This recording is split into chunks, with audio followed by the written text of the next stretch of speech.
días, ¿qué tal? Bueno, bienvenidos a este emprendimiento comunicacional de la propiedad horizontal de la provincia de Buenos Aires que hemos denominado Consorciando. En esta ocasión, bueno, de a dos, equipo reducido a la mitad, Fabián, de emergencia. ¿no? De emergencia, bueno, uno Exacto. con aviso previo y otro con aviso inminente. Exacto. Le deseamos que estén bien ambos, pero bueno, están comunicados. Y, acá la vamos a remar. Y vamos a tener, digamos, una serie de situaciones del programa donde vamos a analizar novedades que están sucediendo, ¿no? Aquí en la propiedad horizontal. Exacto. Antes de todo, agradecer a la Orquesta Escuela de Chascomús que nos ha dado la cortina musical, que a veces está en el graf, en agradecimientos, pero no lo mencionamos. ¿Sí? Le tenemos que decir a Bernardo que lo sume a los agradecimientos. Exacto. Y bueno, y de esa forma dar inicio a esta mesa de charla sobre cuestiones que en el desarrollo de algunas novedades que han sucedido jurisprudencialmente, las recibimos con alegría. Hay cuestiones que, aun cuando estemos o no estemos de acuerdo, que los jueces se pronuncien, es una buena noticia, porque generan la agenda. O sea, más allá, siempre decimos que las resoluciones de personas jurídicas, las que genera el REPAC, también nos generan ese entusiasmo de, bueno, ¿por dónde va? ¿Cuál es el criterio? Aclarar cosas. Aclararlo, que los administradores sepan y los consorcistas sepan también cuál es el grado de alcance, ¿no? De situaciones que por ahí están regladas, pero luego la gente, ¿no? El derecho se mueve, tiene... Sí, hay un montón de situaciones que a veces no, simplemente con leyendo una resolución no se pueden resolver o no se pueden aclarar. Entonces hay que... Sí. Es muy dinámico y además todavía hay un proceso, ¿no? Yo siempre digo, el Código Civil habla de 4 libros consorciales, más todos los demás libros que digan las reglamentaciones locales, ¿no? Y las reglamentaciones locales son las provinciales y las municipales. Y entonces, en provincia de Buenos Aires es una cosa, la ciudad de Buenos Aires es otra, la provincia de Córdoba, de Salta, Catamarca, todas tienen algo distinto. Y a su vez hay lugares donde no está reglamentado el ejercicio de la matriculación del administrador y otros temas, u otros están legislados de otra forma. Yo recuerdo cuando estuvimos en Mar del Plata, en tus oficinas, la sorpresa que me pegué con ese proveedor que decía plastificado no sé, tanto, y en realidad era limpieza de tanques. Y a su vez la obligación que después fuimos viendo de que en todas las municipalidades teníamos determinadas ordenanzas municipales que obligaban una vez o 2 veces al año a la limpieza de tanques comunes. Que cuando uno se pone a hablar con los administradores, te dicen, y lo limpiamos cada tanto, cuando el consorcio alguien lo requiere, pero no lo tenían incorporado como algo normativo obligatorio. ¿Sí? Y sin embargo era una cuestión de salud y de seguridad, ¿no? en el funcionamiento, que fue toda una novedad. Esas cosas, digo, de repente nos generan este debate, que por ahí fue la idea de sumar a este programa, de traer a esos proveedores, de traer a estos actores que están dentro de esto, que no solamente es el administrador o el consorcista, los conflictos o las dudas que puedan tener, sino el ecosistema, ¿no? Sí, cuando se incorporan temas de salud como esos, es importantísimo. Sí. Porque nos contaban las cosas que encontraban en los tanques. Bueno, y eso. Ya era horrible esa parte, pero es verdad, existe. Sí, evidentemente digamos la dinámica de cuestiones que decían, bueno, ¿y qué empresas son y cómo se las controla también? Porque si, bueno, yo tengo una cáscara que diga tanto y voy y te doy una factura y te doy algo y bueno, ¿y el administrador dónde lo deja sentado? ¿No? Que ese es otro de los temas. O sea, bueno, vos ayudás mucho a los administradores con tus empresas respecto de la gestión, no solamente de la liquidación de plataformas y de información, sino también con los libros, ¿no? Exactamente, sí. Y dentro de eso el libro de administración siempre es una pregunta recurrente. Es decir, Claro, ¿qué tiene que tener? Claro, ese es el que más dudas tienen, porque como no figura en ningún lado qué es la información, entonces dice, bueno, ¿qué pongo? Un saldo, el saldo del mes, el saldo contable, el balance, si es que lo hacen, un estado de resultado, no es balance, corrijamos el término, las liquidaciones, quiere decir, la mayoría pone copia de las liquidaciones hoy en día, entonces están los gastos por un lado y los ingresos por el otro. Pero siempre está la duda de qué poner en el libro de administración.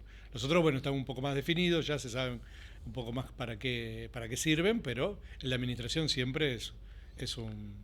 Primero que no se llevaba, ¿sí? Esa era la realidad, no se llevaba, y a partir del REPAC se empezó a llevar, y entonces, bueno, ahora la mayoría de las administraciones lo tienen y quieren completarlo, y tienen esa duda de cómo completarlo, Sí, qué sí. poner en él.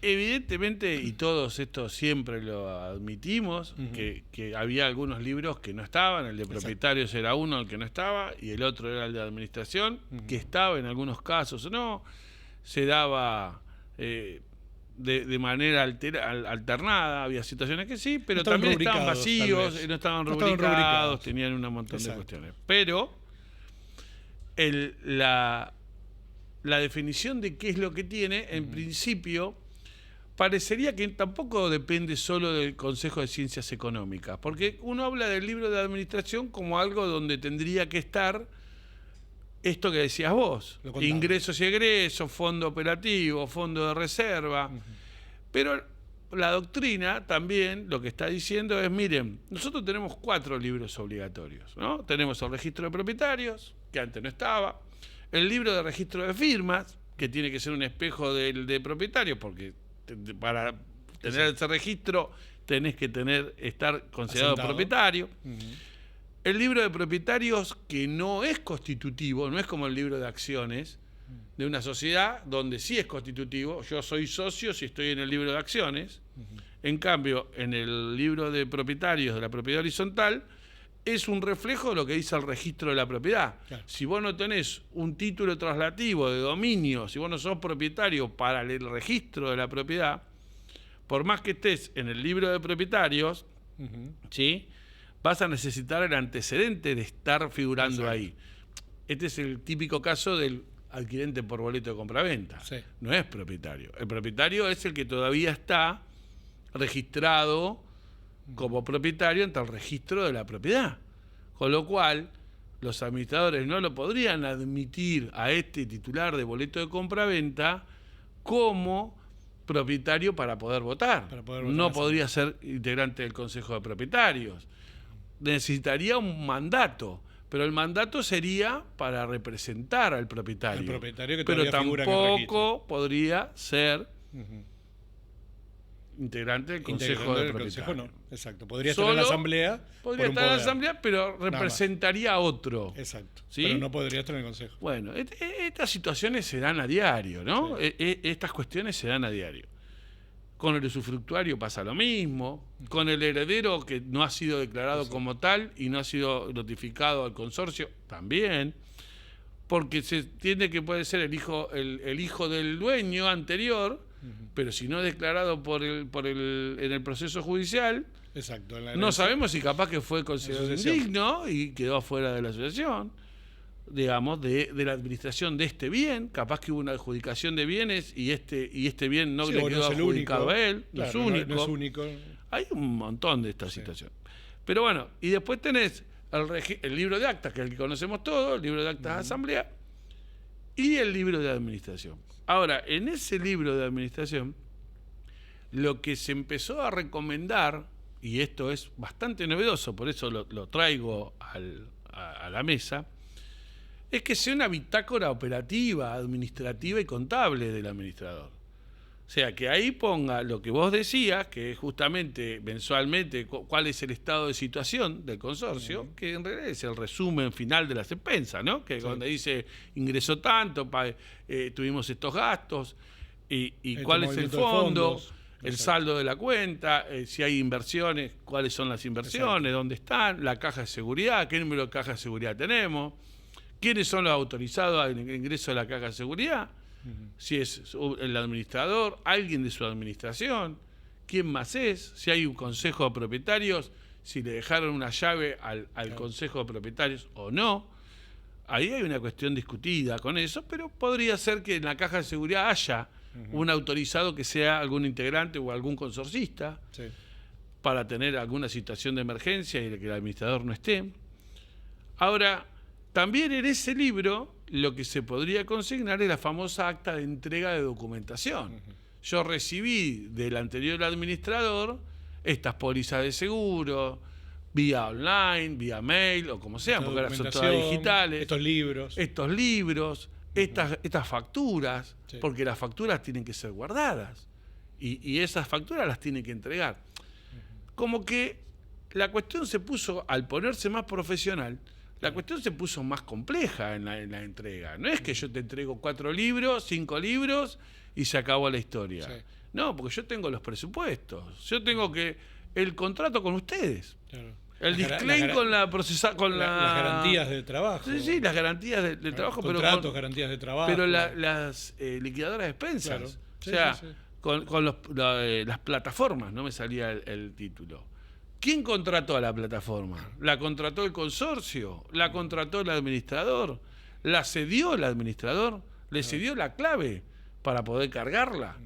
Porque, en definitiva, por más que lo haya contratado el administrador y lo hizo en nombre de representación o lo hizo a título personal, generalmente lo que se aconseja es que sea del consorcio, así le queda la historia. Sí, es del consorcio. Sí. Y entonces tienen esa situación, tienen claves para ingresar, tienen password. Sí, tienen usuarios. Bueno, ¿y dónde están esos? Claro. ¿Dónde queda? ¿Queda en un papelito? ¿Queda en un WhatsApp? Bueno, no, que quede en el libro de administración.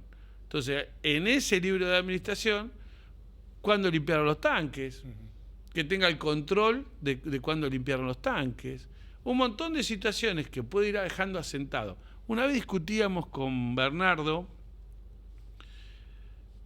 si algunas de estas cuestiones las podía el administrador consignar en el libro de actas de asamblea, ¿no? Sí. ¿Te acordás que estábamos? Sí, exacto, de dejarla sentada. Y esa discusión siguió en el estudio, siguió.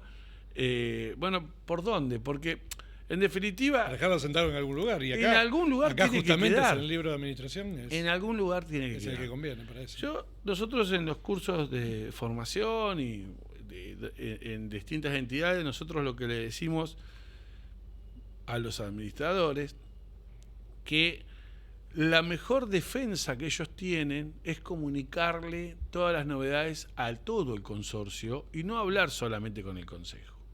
Que con el consejo tener una muy buena relación de coordinación, pero que todas las comunicaciones las tienen que enviar a todos los propietarios. De hecho, en el 2067, en el inciso K, cuando está la obligación de hasta 48 horas máximo notificar cualquier reclamo administrativo o judicial que afecta al consorcio, el código habla de todos los propietarios, no habla del consejo. ¿Por qué? Porque el consejo ahora tiene otra función desde el código, que es una cuestión de revisión. No es una cuestión de aprobación previa de nada. O sea, lo único que tiene como aprobación previa, prevista en el código, la atribución, es cuando hay un gasto extraordinario que afecta el fondo de reserva. Ese sería el único caso en donde el administrador tiene que ocurrir a un consejo de modo obligado. Bien. De modo voluntario, nosotros entendemos, y siempre lo recomendamos, que haya una buena relación con el consejo. Por esto, ¿no? La otra vez en otro programa... Es más dinámico el otro programa acá fue, con Marcelo Costa, que decíamos que te elige la asamblea y te saca el consejo, ¿no? Exacto. Pero, bueno... No, es el dinamismo que se necesita para trabajar en el edificio o en el barrio. Sí, ¿y vos cómo ves eso de los libros de administración? Porque tiene que tener un alto consumo. Si todos los meses nosotros cargamos, supuestamente un libro tiene 400 hojas, ¿no? Más o menos, o menos. No, 200. normalmente 200. 200, 250. Sí. 200 es. 200, 250. Con lo cual, si nosotros tenemos 3, 4 hojas por... 3, 4 hojas por mes. Sí, solamente de liquidación. Solamente de liquidación. Sí, del resumen de la liquidación. Porque Sí. vos decís que cargan el prorrateo también ahí. Sí, lo que hacen es copiar todo. Lo que pasa es que en el prorrateo está el detalle de los ingresos. Claro. Quiere decir, depende si emiten alguna planilla resumida, Claro. Pueden achicar eso. Y si no, pasan directamente a la liquidación. Pegan directamente. Sí, exacto. el Copian la liquidación completa. Está bien, pero los juicios, eso no. Solamente la parte Claro, de prorrateo con sí, con lo que pasa ingreso es que y egreso. si cae en la misma hoja, lo ponen. Pero si no, si hay una hoja entera, pasa que a veces hay muchas hojas porque hay muchas hojas de comentarios. Claro. Donde ponen la cuenta, donde ponen lo que pasa, horarios, no sé, teléfonos útiles ante Sí, emergencia. los avisos. Todas esas, depósitos sin identificar, un montón de cosas. Y a veces en la liquidación tiene una hoja y hay 3 hojas de noticias, ¿no es Claro, cierto? sí, Quiero decir, avisos. lo Avisos que- parroquiales, digo, claro. Lo que vos comentabas, Sí. como es, coméntenle al edificio. Bueno, hay 3 hojas de avisos. Bueno, esas 3 hojas no la ponen en el libro de administración. Lo consignan ahí. Exacto. Entonces lo pone y solamente copian la hoja donde están los gastos, el saldo de caja, el movimiento de fondo y donde está el prorrateo porque están los ingresos Está bien. detallados. Sí. Y ahí, porque ese consumo, Ujú. lo que va a generar, por ahí hay que encontrar alguna vuelta por el Sí. tema del gasto. Exacto, Porque consumiría el libro muy si rápido. empiezan a cargar, claro, el acta de entrega y otros detalles, Sí. ese libro se va a consumir rápido y va a generar más gasto. Exactamente. Por ahí- y hay que salir a rubricar otro libro. Ese es Otro el problema. libro y con todo el Sí, proceso que implica. Con ¿no? todo el proceso y sobre todo para los edificios chicos. Sí, Exacto, sí. yo cada vez me convenzo más de que qué buena que fue la medida que tomamos, no es que hago, sino que viendo cómo funciona en otras provincias, donde centralizan la rúbrica del libro solo en la capital, Sí. o en el registro de la propiedad, o en algunos otros lados. Qué bueno lo que pudimos coordinar con el Colegio de Escribanos de la provincia, de poder hacer ese vehículo del escribano tomando el libro para rubricarlo, generando el informe para el REPAC, Exacto. que el REPAC autorice la rúbrica, ¿sí? Y que después vuelva a eso y el escribano asiente la rúbrica. Sí. Eso, en términos de costos, es enorme, porque imagínense que nosotros, si no hubiéramos tomado eso y hubiéramos sido como tenemos los libros societarios, tendríamos que haber ocurrido a las 15 delegaciones de personas jurídicas Claro, para toda la provincia de Buenos Aires. 700.000 consorcios. Claro. Porque en realidad la provincia de Buenos Aires tiene promedio, no sabemos todavía porque no se ha terminado todo de mapear Sí. la provincia, pero son 700.000 nuevas personas jurídicas que Claro. tienen, ¿no? Y ahí también siempre reclamamos decir, bueno, avancen con el registro de consorcio. De consorcio. Ahí tienen, para saber. tienen un número, porque inclusive si tomamos las personas jurídicas consorcio, serían muchísimo más que las personas jurídicas de otro tipo, Sí, exacto. dentro de lo que es la provincia de Buenos Aires. Y no es una interpretación, es lo que dice el código. El artículo 2044 dice la persona jurídica consorcio. Exacto. De hecho, CAN y GJ ya tienen ese libro, acá en la ciudad de Buenos Aires.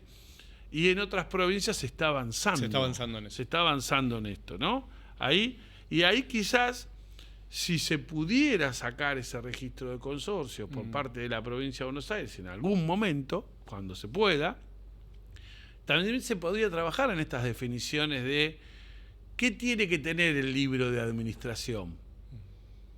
Porque ahí se podría hacer como el Consejo de Ciencias Económicas forma parte del ente cooperador, Claro. que ayuda a personas jurídicas junto al Colegio de Abogados, junto al Colegio de Escribanos, digamos, esa unión de ese ente cooperador de la Ley 14.028, que es el de las tasas especiales, Sí, exacto, la tasa preferencial. de las tasas preferenciales, eso podría ayudar muchísimo en la definición de instrumentos para todo este mundo Y estandarizar. que está esperando, Claro. porque el REPAC y la la reglamentación de la 14.701 es una partecita, pero no es quien dirige. El quien dirige la propiedad horizontal en la provincia de Buenos Aires es el sector privado. Es el mundo privado, que ya estaba. Sí. Porque funcionaba sin el REPAC. Y funcionaba. O sea, había consorcios, había administradores, había consorcios, exacto. había juicios, había todo. Sí, sí. Y no necesitó de... Lo que hizo el REPAC fue venir a ordenar este espacio del representante legal, del administrador. Pero está bien, le echó orden y algunas cuestiones que había que necesariamente ponerle... Sí, el funcionamiento estaba y ordenó el funcionamiento y sí, cambió. Sí. Nadie dice que no cambió. Sí, Además, sí. Y cambió y esperamos que siga. Sí. Digo, no es una crítica de eso. Lo que digo es que es una parte de un camino que no se puede agotar solamente en esto.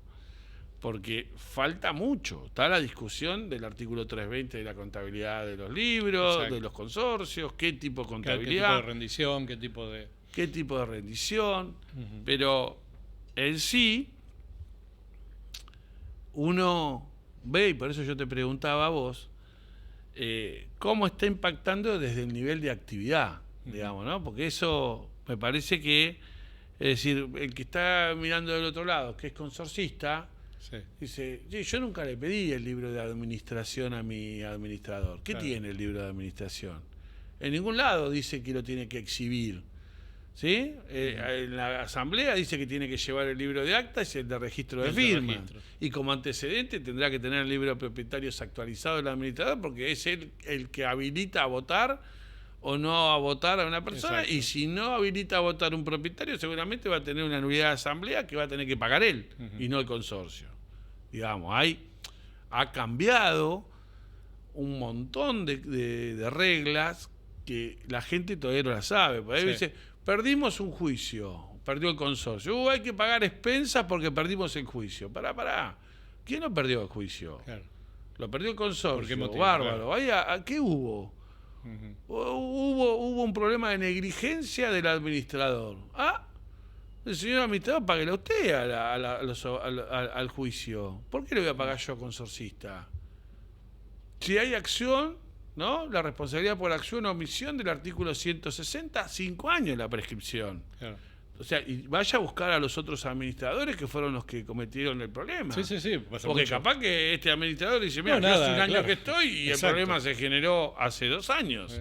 Que eso pasa muchísimo, por eso cambia el administrador a veces. O que a veces genera esto. Genera cambio de administración. Pero muchos administradores, de manera equívoca, piensan que renunciando o saliendo o alejándose de alguna manera del consorcio y habiendo presentado una rendición de cuentas, listo, ya está.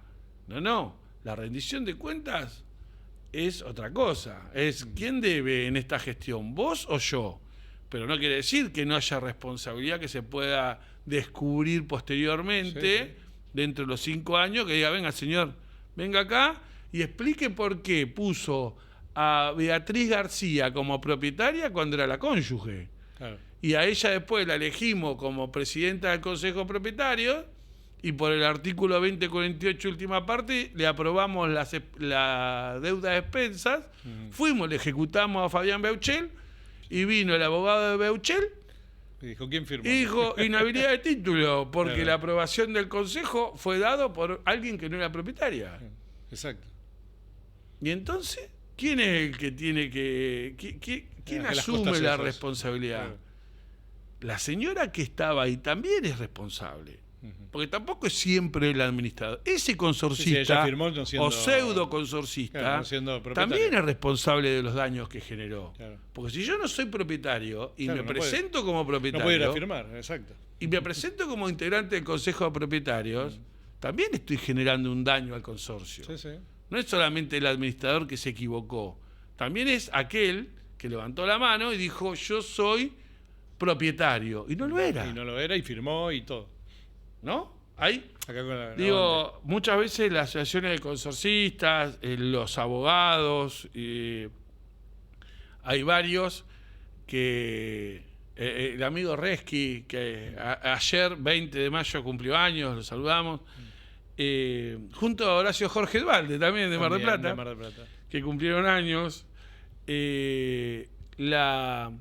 siempre decía, bueno, pero vos los defendés siempre a los administradores. Yo no defiendo a los administradores, por el contrario, tiene que haber una equidad entre el derecho del consorcista y el derecho del administrador. Claro. Tiene que haber de los dos lados, ¿sí? Silvia García, la directora de Personas Jurídicas, siempre hablaba de tratamiento equitativo. Tratemos de buscar un tratamiento equitativo entre las relaciones de la propiedad horizontal. Y yo coincido plenamente con ese concepto de que no podemos desbalancear. Ahora, naturalmente hay una ley que fija obligaciones para los administradores y no hay algo que fije un régimen sancionatorio para los consorcistas que se portan mal, ¿no? Que ese es el otro lado de lo que falta. Es decir, De lo que falta. Che, Exacto. elegiste un administrador ilegal. Exacto. No Bueno, multa millonaria al consorcio.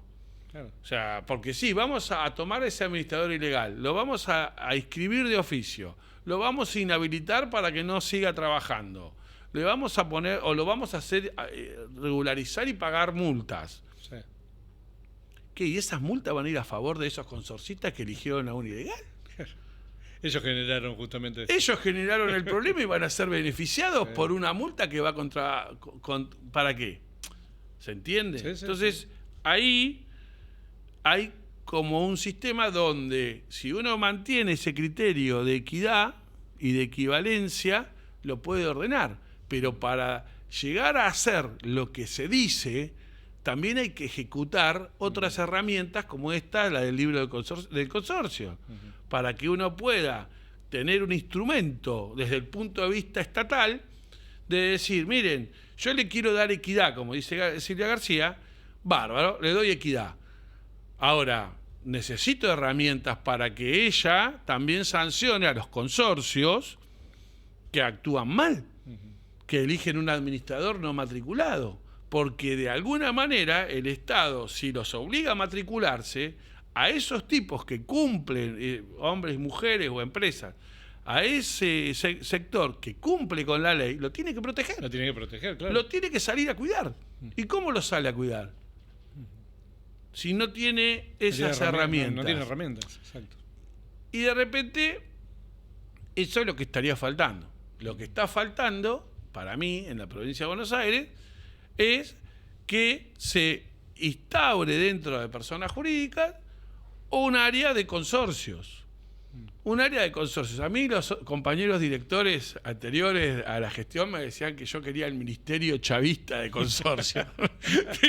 Hasta teníamos un grupo que se llamaba así, como diciendo, si fuera por vos sería un ministerio. Y yo decía, bueno, no sé si ministerio, pero subsecretaría de propiedad horizontal. La verdad que con todo lo que involucra la propiedad horizontal en la provincia, tendría más que justificadas razones para tener una relevancia. Pero inclusive hasta el número. Claro. Lo que pasa es que el problema de la propiedad horizontal, que como está subdividido en 135 municipios y en distintas cuestiones, no tiene una agenda política. Claro. No tiene una agenda política sectorial, donde al político, sea este que está, el que venga, diga, yo con esto necesito resolverlo de esta manera. Tenemos una carencia de esa agenda política que no se ha podido lograr. Eso es una verdad. Es decir, esto se hace por tal razón, pero no se hace porque hay una necesidad política de fondo. Nosotros que lo instrumentamos fuimos buscando la fuerza de la razón política, pero no era una necesidad del sector. Exacto. A veces tiene mucha más fuerza política. Por ejemplo, los inquilinos, que el Estado no resuelve el acceso a la vivienda. Entonces, como hay tanta gente que alquila, tiene un conjunto de gente con problemas de alquiler. Sí, está en agenda eso. Eso está en agenda. Eso está en agenda. Y entonces la Defensoría del Pueblo le genera una unidad, le busca al consumidor, le buscan instrumentos para poder protegerlos. Pero a los propietarios, porque esos son los inquilinos. ¿Y los propietarios quién los defiende? Los que hacen la riqueza en Argentina son los propietarios, es el sector privado. Los que invierten son los propietarios. Los que contratan son los propietarios. Los que reforman son los propietarios. Sí. Estamos equivocándonos de a quién primero tenemos que proteger. Argentina siempre históricamente protegió a los propietarios. Somos un país que protegemos históricamente desde nuestro primer Código Civil a la propiedad privada, desde nuestra Constitución, que dice que es inviolable, y nosotros, nuestra Corte Suprema de Justicia, nuestro sistema judicial, protege al propietario antes que a cualquier otro. Y sin embargo, en Provincia de Buenos Aires nos está faltando esta regulación en personas jurídicas que tenga que ver con la defensa del que la pone. Porque el administrador de última es un mandatario de plazo finito, determinado. Capaz que es bueno y repite, y hace 20 años que está administrando. Pero no deja de tener un plazo de vencimiento. De 1 año, 2 años, el que se elija. ¿Y el propietario quién lo defiende? Sí, que es su patrimonio. ¿Quién lo defiende? Claro. Digo, y esto no es jugar al gato y ¿viste? Gato y ratón o perro y gato, porque en definitiva después están todos adentro de esa comunidad.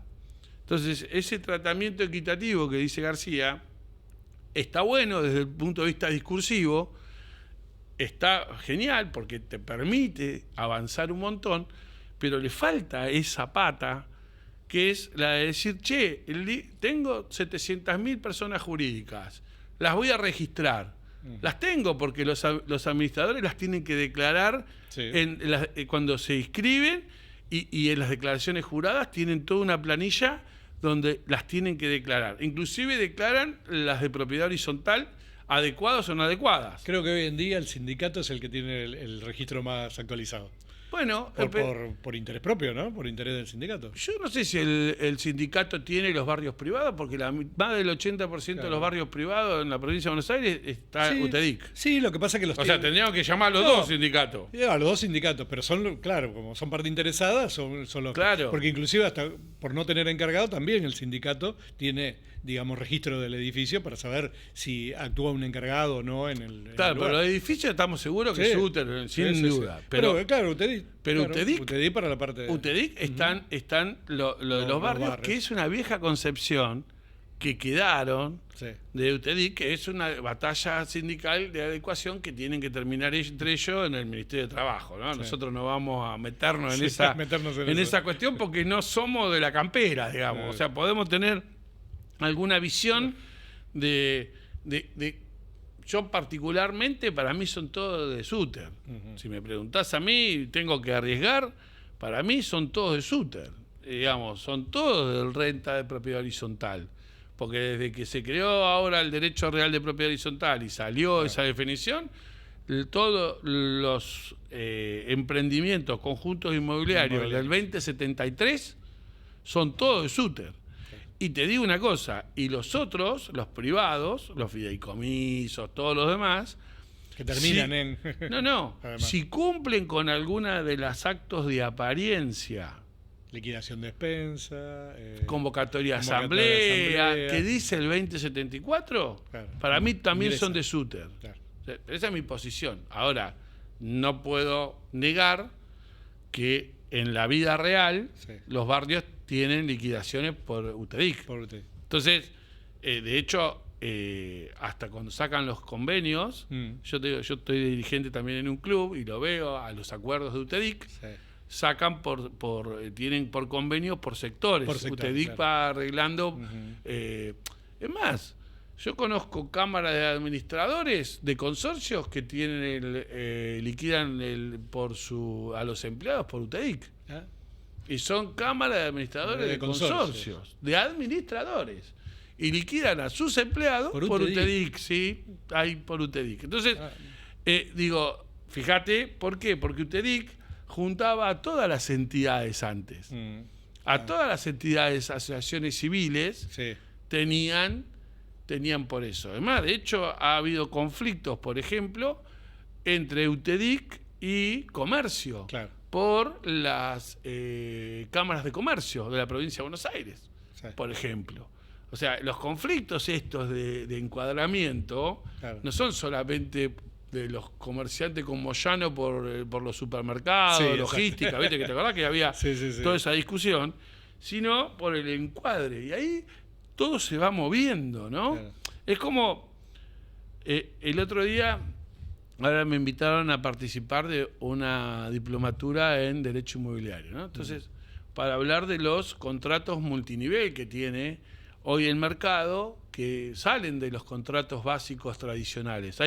Hoy hay mucha complementación comercial o mucho contrato ómnibus, donde hay muchas relaciones. O sea, hay una complementación entre 2 o 3 empresas y en el medio hay contratos de locación, franquicia. Claro. Hay muchos contratos en el mercado que superficie, hay varios, algunos de derecho real, otros de derechos personales, que juegan dentro de un esquema de contrataciones, ¿no? Entonces, en ese juego de contrataciones, vos tenés después algo que se mueve, ¿no? Esto que decíamos, se mueve, la propiedad horizontal vive, late también. Un barrio privado se mueve y en el medio tenés un house. ¿Y el house quién lo explota? Claro. ¿Lo hace el administrador? No. ¿Lo hace el intendente? No. ¿Cuánto sería el costo de que haya empleados de gastronomía de un house ahí dependiendo del intendente? Y debe ser oneroso porque ningún barrio lo tiene, todo lo tercerizan. Todo lo tercerizan, claro. Ahora, ¿cómo lo tercerizan? Generalmente utilizan, erróneamente en mi concepto, el concepto de concesión. ¿Por qué hacen la concesión?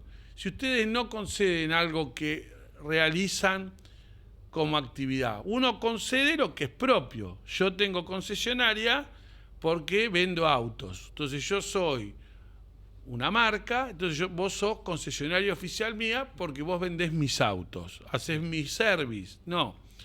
En el caso de esto, tienen que ser sesiones de uso. Viene un comerciante profesional, hace una oferta por ese uso de ese lugar y vos le das una sesión de espacio oneroso. Para que haga una actividad. Para que haga la actividad que él propuso. Pero ahora, no la hacía el barrio. Pero no la hace el barrio, Claro, el barrio y no no tenía esa tenés actividad. responsabilidad solidaria laboral. Claro. Cuando vos das la concesión, te estás comprando la responsabilidad solidaria laboral, Claro. que es la que vos decís, yo tengo que controlar que el tipo pague el 931, yo tengo que controlar que tenga esto. Claro. ¿Por qué? Me tengo que hacer socio de ese comerciante. Y ese es un error de todos los barrios que Claro, están ¿verdad? cometiendo. Tienen que hacer una sesión de uso. Nosotros hemos hecho consultoría y venimos generando este cambio porque tenés que entender cuál es el ámbito de las responsabilidades de lo que estás asumiendo. Y para eso, y le venimos diciendo a los administradores, tienen que agregar valor en su gestión. Los administradores tienen que agregar valor en su gestión. Por ejemplo, otro caso que les pongo siempre. Administran un barrio privado los administradores. ¿Por qué tienen 20 días la plata en la cuenta corriente del consorcio sin darle rentabilidad? Si todas las personas que están administradas, todas al menos tienen una plataforma de depósito donde le pagan por tener plata remunerada. Exacto. ¿Y por qué el administrador no? ¿Por qué el administrador no se capacita en fondos comunes de inversión?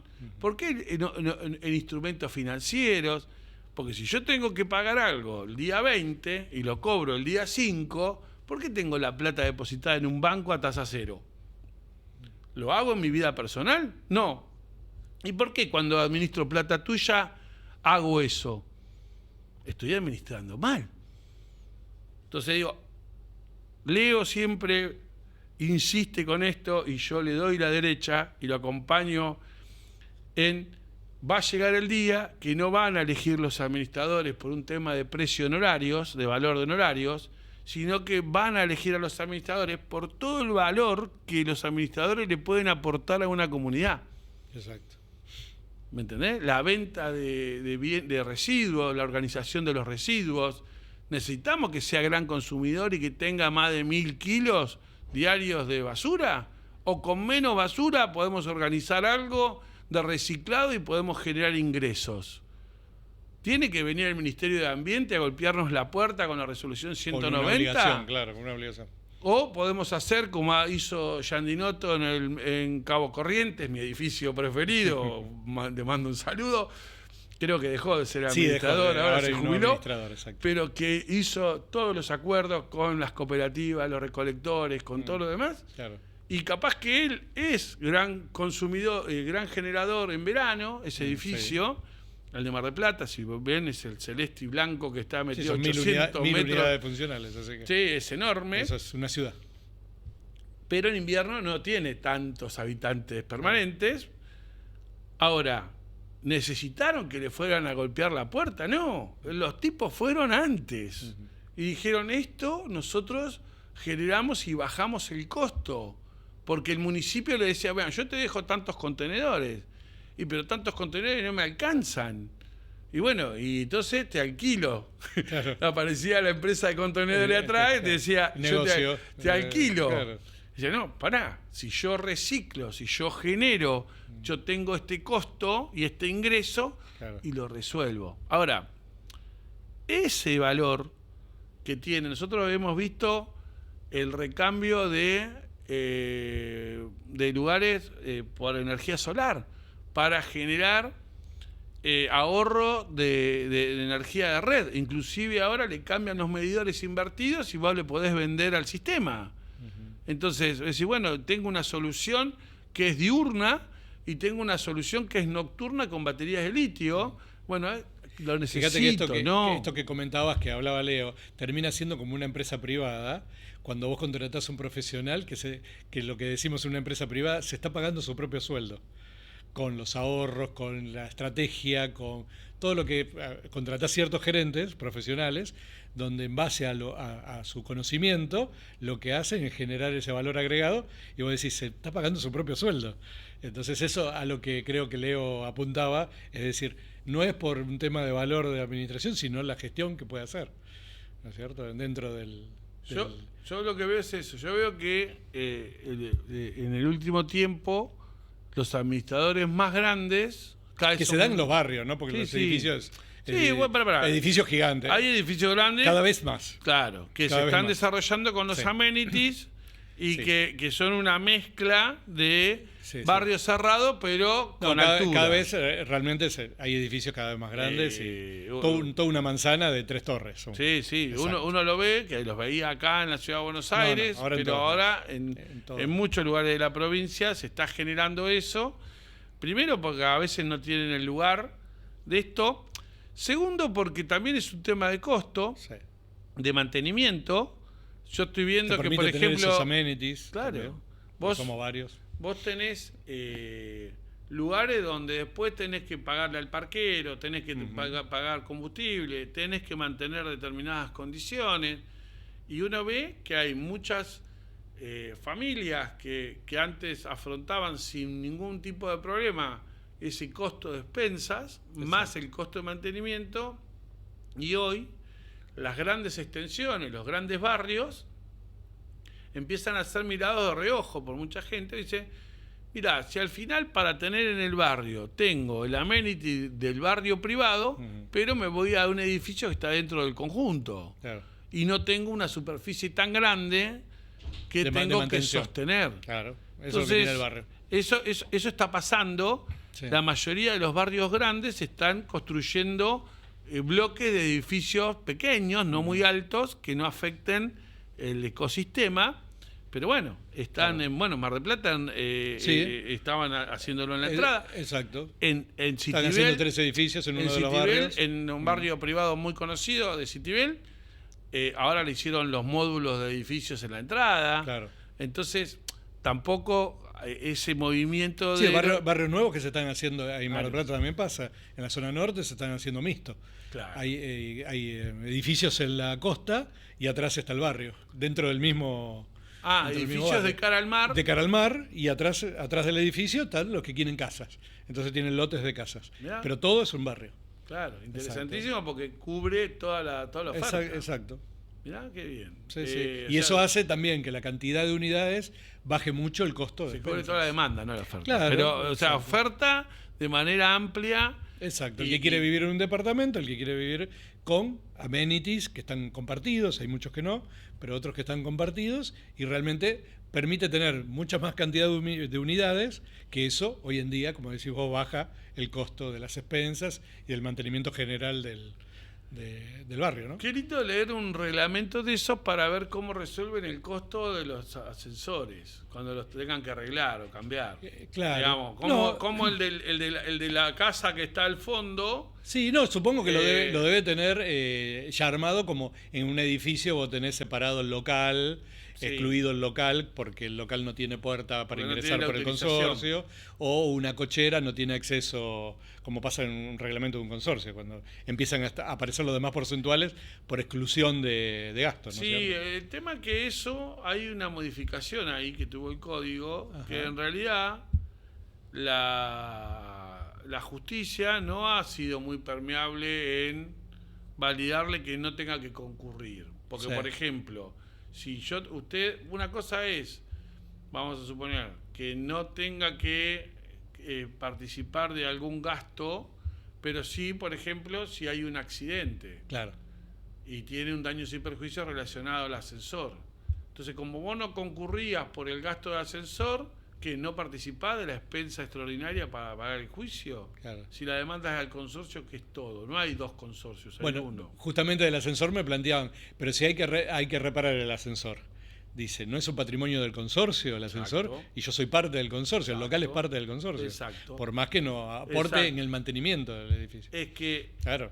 Sí, el otro día me lo comentaban. ahí está la cuestión. Una cuestión es no participar quizás del gasto corriente, Exacto. pero sí de la reparación y de otras cuestiones que sean de mayor envergadura o de responsabilidades. En principio, hoy lo que se dice es, si vos compraste un local bajo un edificio, vos sabías que comprabas algo de propiedad horizontal. Te rige el artículo 8 del Código Civil. No hay una inexcusabilidad del derecho. Bien. Porque vos no podés alegar, ¿qué vas a alegar? Que fuiste torpe. Y el derecho no protege al torpe. Claro.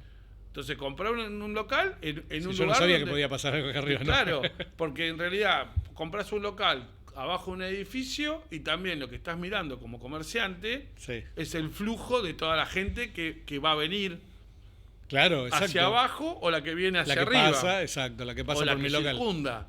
Sí. Con lo cual, vos pensás que sos el vivo y después querés ejercitar de manera abusiva un derecho de exclusión, y ahí aplica el artículo 10 del Código Civil, Sí. en donde la defensa que yo te daría o la explicación que yo te daría para decirte, mira, vos no quedaste excluido de esto. Claro. ¿Sí?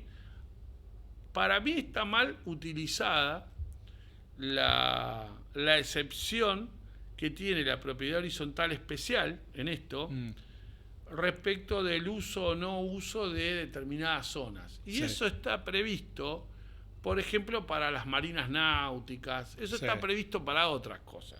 No está previsto para locales, entre locales y ascensor. Sí. Es una desviación que hemos hecho nosotros los abogados, quizás llevándolo para el interés que en ese momento estábamos defendiendo, pero para mí, esta es una opinión, seguramente como siempre hay alguien que Sí, no del otro opina lado lo no opina mismo. lo mismo, obvio. El local, en la medida que si está dentro del plano del edificio, concurre para mí con todos los gastos. Ujú. Con todos los gastos. De hecho, por ejemplo, yo te podría decir que un local comercial,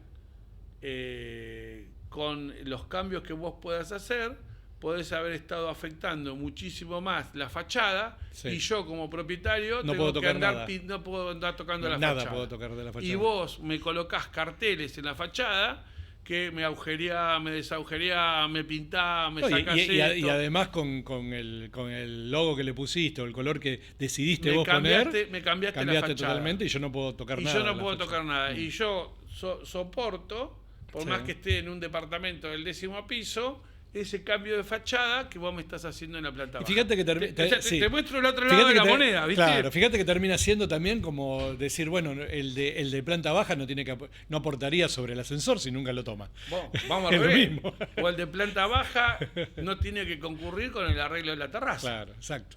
que es común. Claro, tal Entonces, una filtración en la terraza, el de planta baja, tengo 18 departamentos, 18 pisos. ¿Para qué? cual. Digo, tenés ese tema interesante. Bueno, Sí, y así podemos es amplísimo. Y además se van agregando porque, como decís vos, está vivo el tema, entonces van apareciendo nuevas cosas, como esto que te comentaba, que decir, bueno, dentro de este barrio no se veían edificios, ahora aparecen edificios, ahora aparecen como es centros comerciales, aparecen un montón de cosas que se van generando y decís, bueno, ¿qué tratamiento le damos? Hay un proyecto Mar del Plata que yo lo estoy siguiendo con mucha visión, que es, ellos le dan a un hospital muy conocido de Mar del Plata un espacio para que tengan un centro hospitalario. Y de manera, ese centro hospitalario que va a tener ese barrio que es nuevo, que forma parte, que es de continuidad de este que estamos hablando, va a tener un atractivo superior. ¿Por qué? Porque en 15 kilómetros alrededor no hay ningún centro de asistencia importante. Hay consultorios externos, una salita en Alfar y por ahí, pero no hay... Le suma a este barrio esa ventaja. Le suma, todo le suma. Todo. Ahora, ¿cómo ingresan de un lado y del otro? Claro. ¿Y cuáles son los riesgos emergentes de la mala praxis, de esto? Entonces, imagínate que se hubiera hecho mal ese espacio como concesión. Claro. Una locura. Antes. Vos tenés que hacer una cesión onerosa de espacio. Porque además los consorcios son figuras, lástima que no está Leo, pero son consumidores finales, sin fines de lucro. Entonces, donde empiezan a generar ingresos y se le da esa cuestión económica, se empieza a poner en riesgo un montón de otras situaciones, como pasa con los seguros cuando hay onerosidad. ¿Se acuerdan que eso lo vimos la otra vez con Diego, cuando vino Diego el seguro queda, la exclusión de cobertura con el tema de cuando hay onerosidad? Sí, pasan los edificios, una medianera que está alquilada ya, o la antena, el cartel que está pegado, o la antena del celular. O la antena del celular los transforman en responsables inscriptos. Se transforma, Entonces, tenés toda esa serie de cuestiones que decís, che, qué lindo, para nosotros los abogados, qué lindo esto, cómo se va transformando, porque va generando esto que yo te decía. El complejo de contratos que tiene una relación hoy no es la formal, histórica y tradicional de un tipo contractual. Claro. No es esto o esto. Es esto y esto. Hay un abanico de cosas, de posibilidades. Que es fantástico. Pero bueno, ahí estás con el código ahí. Sí, porque ya nos quedamos sin tiempo, así que bueno, hoy me toca a mí decirlo. Abajo de mi dedo va a aparecer el QR.